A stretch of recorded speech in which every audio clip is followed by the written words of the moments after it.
বাংলাদেশের বৃহৎ দুটি রাজনৈতিক দল আওয়ামী লীগ ও বিএনপির মধ্যে দীর্ঘকাল ধরেই মতভেদ চলছে। এই মতভেদকে সাধারণত দুই ভাগে ভাগ করা হয়।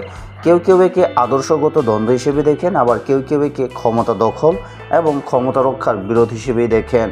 দুইভাবেই দেখা হয়। দুটির মধ্যে আংশিক সত্য রয়েছে। কোন অংশটি প্রধান তা নিয়ে অবশ্য বিতর্ক আছে এবং ঐতিহাসিক কারণে তা অস্বাভাবিক নয়। ৭৫-এর আগে পরে আওয়ামী লীগের আদর্শ ও রাজনৈতিক ক্ষমতার মাত্রা অবশ্যই একরকম নয়। আবার জিয়ার পরে খালেদা তারেকের নেতৃত্বাধীন বিএনপি এবং অতীতের জিয়ার নেতৃত্বাধীন বিএনপিও একরকম নয়। যদিও কোনো এক বিশেষ মুহূর্তে বা বিশেষ প্রশ্নে মন্দের ভালোকে তা নিয়ে চুলচেরা অনেক বিতর্ক থাকতেই পারে। তবে আদর্শ হিসেবে আওয়ামী লীগের ইতিহাস বিএনপির ইতিহাস থেকে আলাদা। আওয়ামী লীগ দীর্ঘকালের পুরনো দল।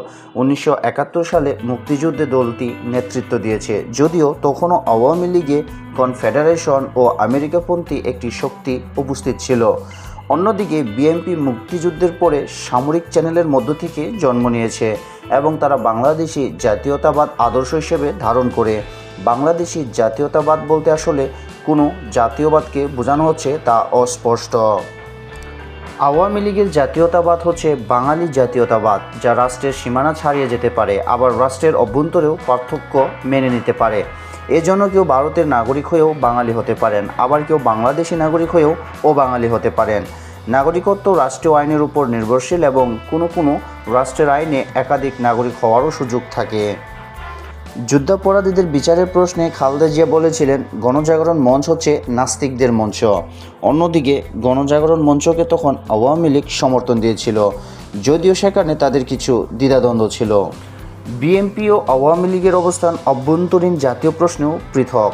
এসব কারণেই অনেকেই এটাকে বলেন আদর্শগত মৌলিক বিরোধ। তবে দুটি দলের সাধারণ অসচেতন সমর্থকদের মধ্যে এখন দৃশ্যমান পার্থক্য হলো, একদল শুধু বঙ্গবন্ধু ও শেখ হাসিনার নাম প্রচার করে, আরেক দল শুধু জিয়া, খালেদা জিয়া ও তারেক রহমানের নাম প্রচার করে। বর্তমানে আওয়ামী লীগ ও বিএনপির দ্বন্দ্বটি দুটি টোটেম নিয়ে দুটি ট্রাইবের ঝগড়ায় পরিণত হয়েছে।